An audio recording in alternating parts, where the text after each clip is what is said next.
안녕하십니까. 저는 가천대 길병원에서 뇌건강센터장을 맡고 있는 신경과 교수 박기영입니다. 저는 오늘 치매, 특히 젊은 사람들이 걸리는 치매죠. 초록이 치매에 대해서 말씀드리려고 합니다. 치매라고 하면 나이가 들어서 생기는 병이다 라고 생각을 합니다.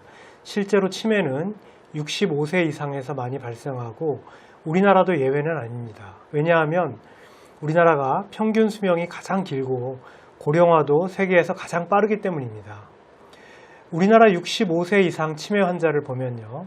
2017년에 72만 명이었던 것이 매년 5만 명씩 증가를 해서 2024년에는 100만 명, 2039년에는 200만 명이 넘을 걸로 예상을 하고 있습니다. 그런데 요즘은 젊은 분들 중에서도 치매 증상을 보이는 분들이 많이 증가를 하고 있습니다. 이렇게 65세 이하의 치매를 초록이 치매라고 하는데 2019년 중앙치매센터의 발표에 따르면 전체 치매 환자의 9.7%가 65세 미만의 초록이 치매라고 합니다. 이 초록이 치매는 그 종류를 보면요. 알츠하이머병, 전두축두 치매 이 두 가지 치매가 가장 많고 그 이외에 혈관성 치매, 알코올성 치매가 주요 질환을 이루고 있습니다.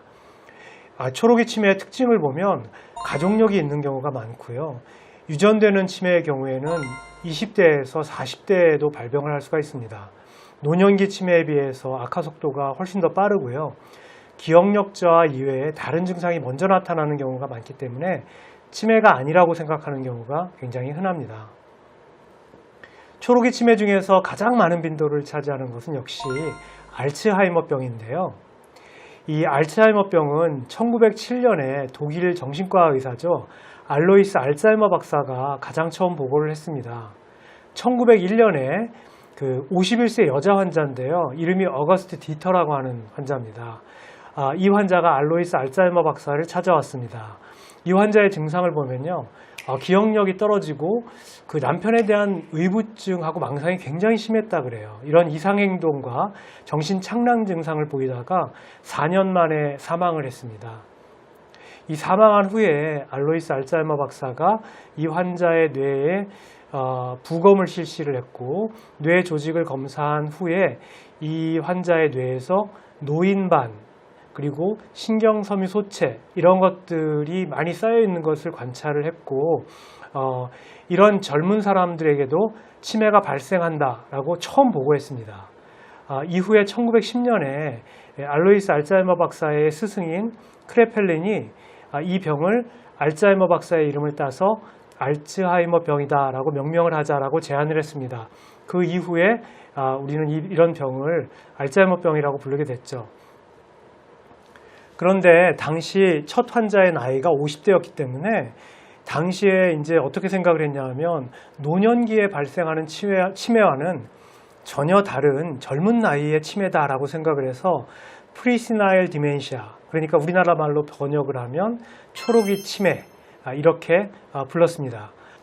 그 후에 1970년대 후반에 초록이 알츠하이머병 치매와 노년기 알츠하이머병 치매가 같은 질환이구나 라는 게 이제 밝혀졌죠.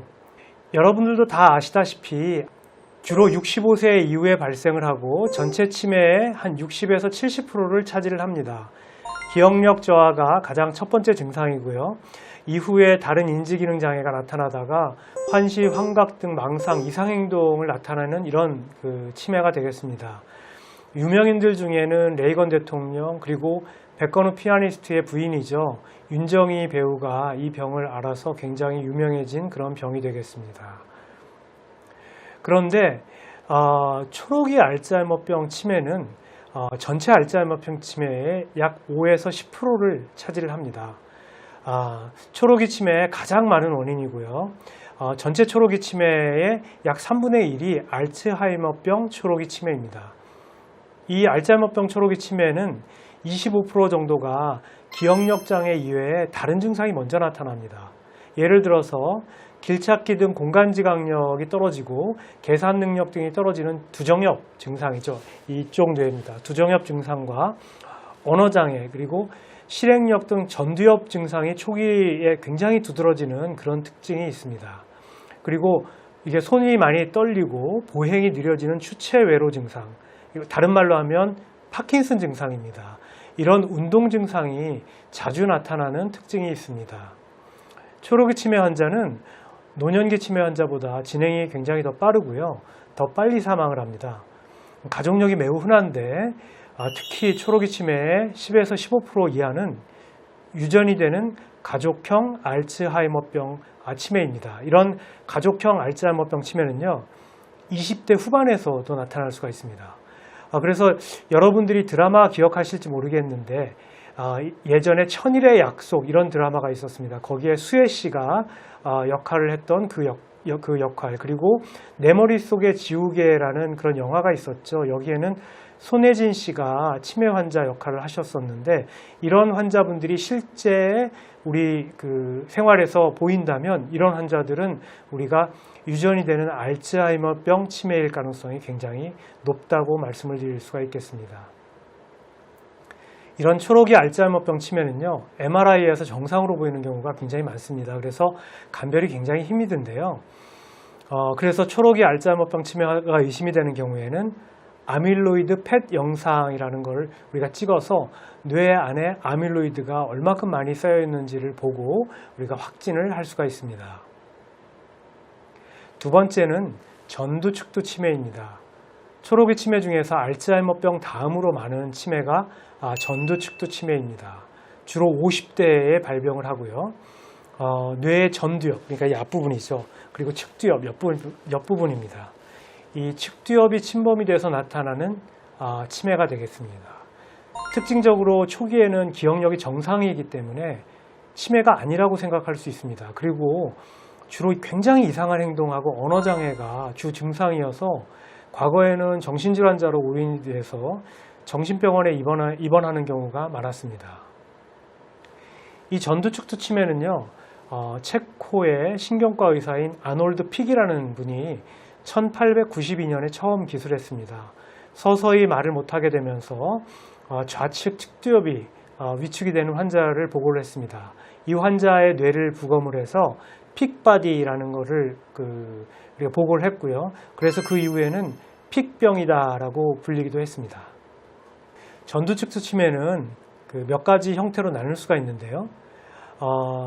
정신과 병처럼 아무 데서나 옷을 막 벗는다든지, 가게에 가서 가지고 싶은 물건을 그냥 가지고 나온다든지 하는 이상한 행동들을 많이 하게 되는 그 행동변이형 전두축두 치매가 있고요. 언어장애를 보이는 언어장애형 전두축두 치매로 나눌 수가 있습니다. 이 언어장애형 전두축두 치매는요, 다시 두 가지로 나눌 수가 있는데요. 대화를 할 때 말을 전혀 이해를 못하는 의미치매 라고 하는 것이 있습니다. 그리고 말을 할 때 발음이 제대로 안 돼서 술을 마신 사람처럼 말이 점차 어눌해져서 말을 제대로 못하게 되는 비유창성 실어증이라는 것이 있습니다. 이 중에서 행동변이형 전두축두 치매가 한 70% 정도를 차지하는데요. 알츠하이머병 치매에 비해서 진행도 훨씬 더 빠르고 훨씬 더 빨리 사망하는 그런 특징이 있습니다.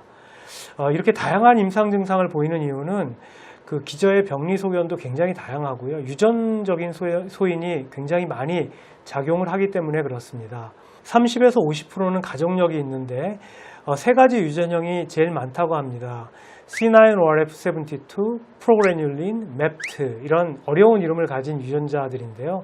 이 중에서 C9orf72라는 게 가장 많은데, 이거는 과거에 노르웨이의 바이킹 침략을 받은 나라에서 많이 발생을 한다고 합니다. 그래서 특히 서양이나 북유럽에 많은데, 특이한 거는 우리나라 환자에서는 아직까지 발견된 적이 없습니다.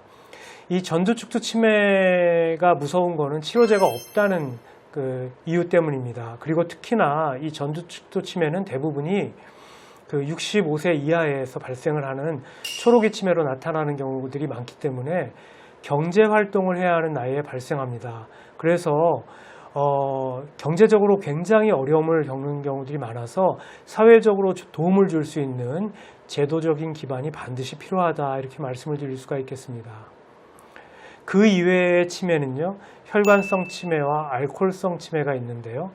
혈관성 치매는 보통 혈압, 그리고 당뇨와 같은 뇌경색의 위험 인자를 가지고 있는 사람이 반복적인 뇌경색으로 발생을 하게 됩니다.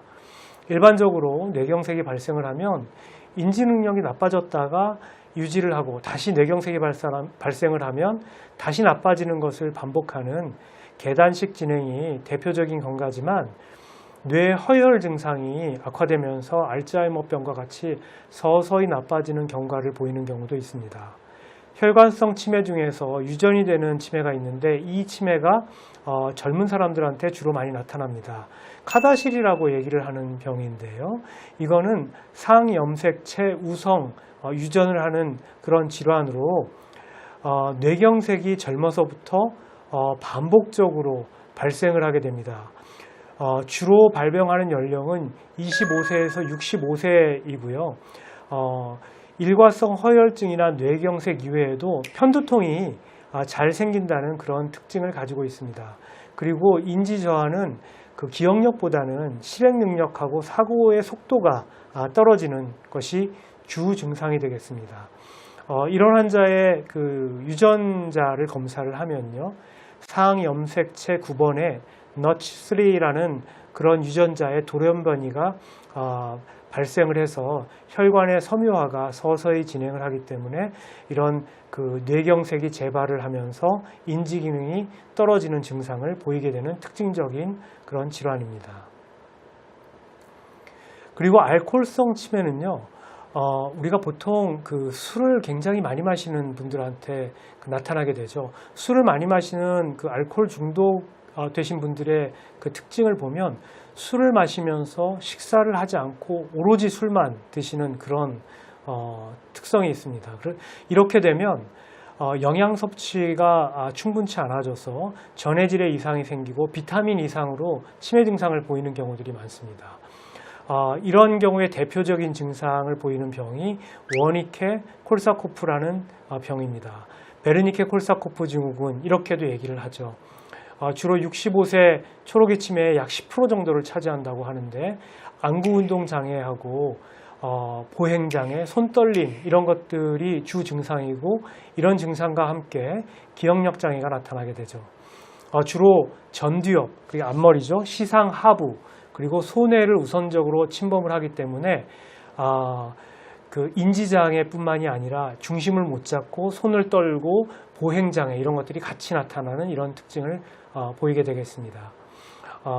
이런 그 병들은 당연히 금주를 해야 되고요. 급성기에는 비타민 B1 치료로 호전을 시킬 수가 있습니다.